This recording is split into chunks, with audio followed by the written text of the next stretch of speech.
Yon, what's up sa inyo mga Repa Pops? Good afternoon sa inyo. At biyahe na ulit tayo. Nakakuha na ako ng booking natin pala mga Repa Pops. At eto yon, San Jose del Monte to Baysa. Yan ang first booking natin ngayon. At tinawagan ko na rin si customer. Sabi niya pipick upin daw natin mga hydraulic daw na pang gym. So ayun mga Repa Pops, puntahan na natin to sa pick up point. Sir. Papuntang Baysa.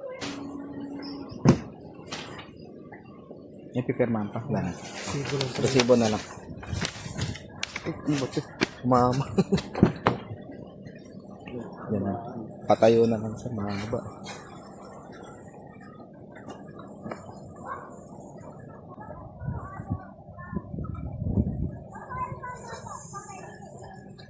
Okay na yan dyan, sir. Drop off na yung bayad, sir. Sige po. Thank you po. At yun na nga mga Repa Pops, na pick up ko na yung hydraulic. At eto yun. Ayan. At the same time mga Repa Pops, habang pinipick up ko to, nakapag-swipe ako na isa pang booking kasabay nito na papunta naman ng Malabon. Yun mga Repa Pops. At tinawagan ko na rin si customer. Ang sabi niya, ang pipick upin daw natin, mga tela daw na nakakat na. So ayun mga Repa Pops, pick upin na natin yung tela. Nag-asawa ko. Pero hindi ko pa napapapag. Asawa niyo yun. Ayun, kailan po sabong pa rin. Ay, hindi ko sa akin. Nakikipos na lang.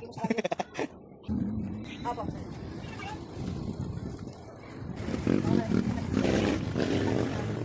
Ayaw na. Ito na lang muna sa loob. Sige, ito na lang muna sa loob.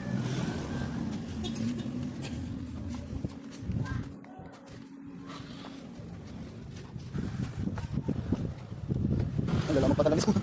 Sabi niyo 106 kilo lang eh. Oo. Ayun mga Repa Pops, na-pick up ko na yung mga tela. At hanggang trunk, puno tayo. At dito sa loob, binabot. Buti na lang, maliit lang yung isang i-deliver natin na papunta ng Baysa. At kung hindi, nagkataon talaga, cancel talaga to. Hindi talaga kasya. Buti yun, nagkasya naman mga Repa Pops. So ayun mga Repa Pops, punta na tayo sa drop off point. I-deliver na natin to. Tayo pinagdadala sa taas.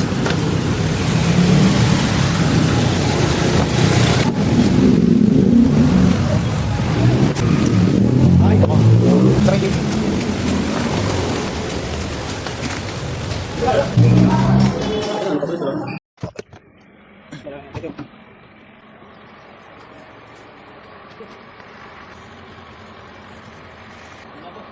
Okay na.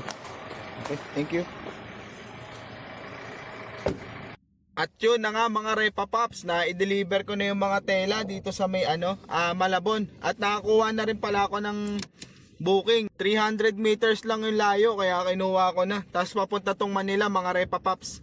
So ayun, pick upin na natin to mga Repa Pops. Yan, sa pick up point tayo.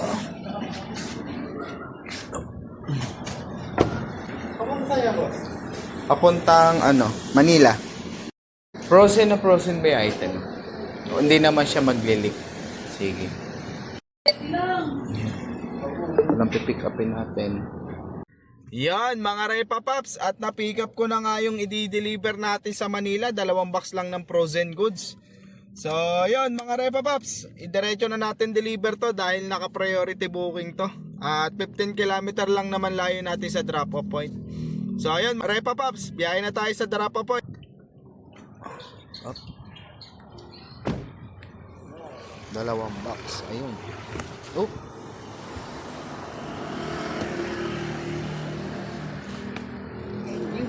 Okay po. So ayun mga Repa Pops, na deliver na natin yung 2 box ng frozen goods. At nakakuha na rin ako ng next booking natin, pang-apat na booking. Manila to Manila lang to. At malapit lang din yung pick up dito, kaya kinuha ko na. At tinawagan ko na rin si customer, ang di-deliver daw natin, mga pagkain daw to na dadali natin sa Sampaloc, Manila. So ayun mga Repa, punta na tayo sa pick up point. Ay, sa pick up point. Ang dami yan, sir? Yan lang, apat lang. Apat.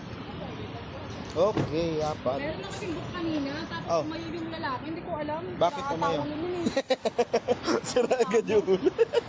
Pinaksip-aksip, sabay umayaw. Kasi palayo-layo ng inano niya, tapos Umayaw. umayaw. Pero nakarating na. Nandito na siya, bibigla, nakalagay na yung isang ano, ayaw niya, akala niya siguro isa lang. Alam niya, Akala daw niya 20 kilos lang. Eh, 200 kilos naman yung inano namin. tsaka sedan yung binok niyo eh. Ah, Sedan yung binok niyo, hindi naman motor eh. kaya nga, sira ata ulo mo. Lakas ng tawa ko yun. Lakas tama. Binibini. Yon mga Repa Pops, at na-pick up ko na nga yung food tray na nadadali natin sa Sampaloc, Manila.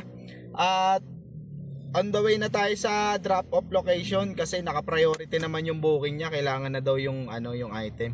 So ayun mga Repa Pops, mamaya na lang ulit. Sir, magdi-deliver ako lalamig. Ay, go yung Galing sa Malate. Wait lang po mga. Busy sila sa loob. Ayan. Oh, ayan sir. Ito lahat. Oh, lahat yan sir. Sige lang sir. Ano ba sa anak? Ito mga kondom. Yung sauce na. Iya, ako na. Oo, ako na kondom. Okay na, thank you. Sige. Yun na nga mga Repa Pops, na-deliver ko na yung yung 4 na food tray dito sa may Sampaloc, Manila. At sakto naman tumawag na rin yung regular customer natin na nagpapa-deliver lagi ng gulay sa akin sa San Jose del Monte. At pwede na daw pick upin yung item. So yun mga Repa Pops, puntahan na natin sa pick up point.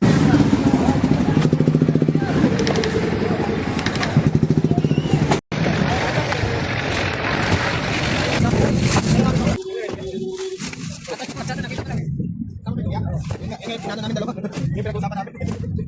Pinano lang kasama. Kung masalimot. Ilan yan? Okay. Sit down.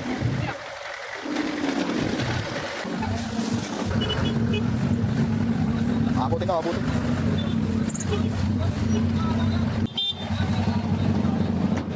Yan na nga mga Repa Pops, na-pick up ko na yung gulay na i-deliver natin sa San Jose del Monte.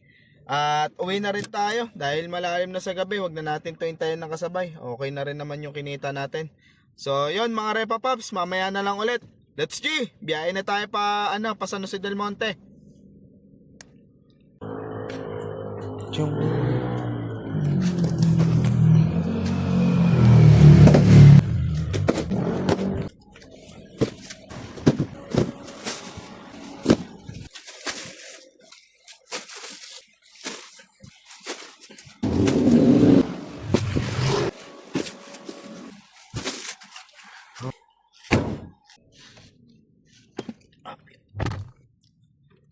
At yun na nga mga Repa Pops, na-deliver ko na yung mga gulay dito sa may San Jose del Monte. At gagarahin na tayo. That's it for today's vlog mga Repa Pops. Salamat sa inyong panonood. At kita-kits na lang tayo sa next vlog ko. Let's go!